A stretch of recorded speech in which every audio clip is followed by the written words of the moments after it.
So the Little Hours, to sum it up in a few sentences, attractive guy shows up at a monastery with all these sexually repressed nuns, kind of like Beguiled as a sex comedy.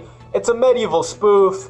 I wouldn't call it Monty Python, more like indie Your Highness. So we have bad Santa, bad teacher, now we have bad nuns. First thing that surprised me was how great the cast was. So the central trio of nuns, we have Alison Brie, who can do no wrong in my books, so earnest, so sweet, and then to contrast, you have Aubrey Plaza, who's playing Aubrey Plaza, sarcastic, bitter. Some people have bitchy resting face. She has bitchy resting face and voice. And then we have Kate Micucci playing this mousy, tattletale, turned unhinged maniac. John C. Reilly was great. They changed his look and toned him down enough that I wasn't watching Dewey Cox, I wasn't watching Dale from Step Brothers, I was watching a goofy priest from the 14th century.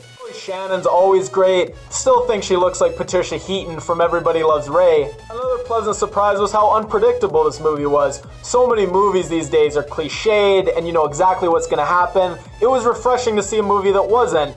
Now, to be fair, there wasn't a whole lot of things happening in this movie, but still, another surprising thing was just how sexual this movie was. To give you an idea, Dave Franco sleeps with the Lord's wife, then has sex with Alison Brie, then has a weird threesome with Aubrey Plaza and Lena Dunham's friend from Girls, at knife point I might add. Then Aubrey Plaza hooks up with Kate Micucci, there's the sexually charged slumber party scene. Combine that with the spoofy nature of the movie, and it's really treading that line between film and softcore porn. So what's the point of the movie? It's based on this book by Giovanni Boccaccio, and why he's an important figure is he shows us just how complex and perverted and sexual people were even way back in this repressive 14th century setting. And we realize the same types of people that exist now, they've more or less existed in every time and place throughout history. So sometimes it's fun to look at someone now, see what they're doing, and I wonder what that person would be doing back in this time period instead. Aubrey Plaza's personality type, this jaded, kind of crazy wild woman, back in the 14th century, she's running off to the woods to practice witchcraft. It's interesting to compare that to what her personality type's up to in modern times. And when you see the sweetness between the characters in this film, it has this really nice universalist message that even in the craziest of places, between the most screwed up of characters, you can still find that basic human warmth. So who's gonna like this movie? I think you definitely have to have a certain kind of humor. The movie's very campy, quirky, spoofy. There's this scene at the beginning in the opening credits of Aubrey Plaza leading this donkey back to the monastery. If you're not chuckling a little bit at that, you're probably not going to like the movie that much, because it keeps going back to this weird relationship Aubrey Plaza has with his donkey. Characters keep asking her about it. There's a shot of her brushing the donkey's hair. And I mean, if you're not chuckling when you first kind of are introduced to it, you're not going to laugh at that other stuff either. This is not a standard comedy with lots of punchlines. You really have to buy into the premise and the characters and the setting and just find the situations really funny. Watch this clip here. Oh my god. Hey, I told you not to fucking look at us, you creep. I'm sorry. Yeah, Why are you making eye contact with us? Look at the ground, you fucking pervert. I'm sorry. What is this shit? This is a turnip. That's not a turnip, it's shit. If you laughed out loud at that, can't explain quite why you laughed at that, but you did, this movie's probably for you. I'd give the movie a 7 out of 10. There were some parts that were absolutely hilarious, but a lot of the jokes fell flat for me.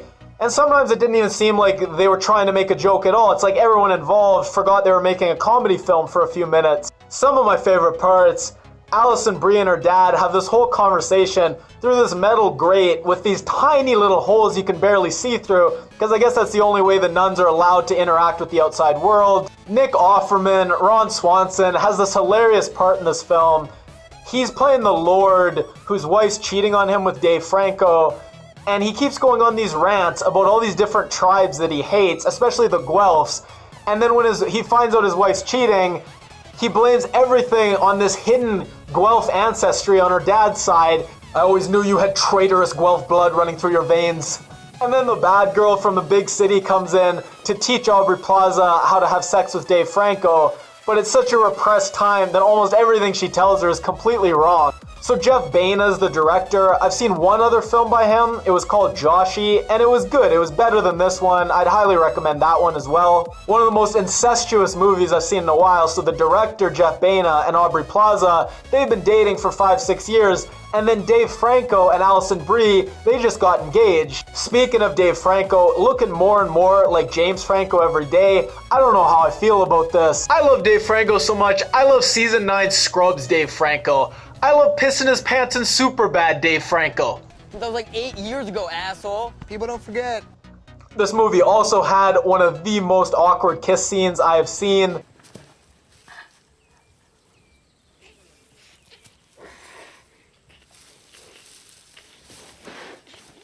And lastly, the movie's called The Little Hours. I still don't know why. I probably never will. Maybe just so we can make the little fill in the blank here jokes.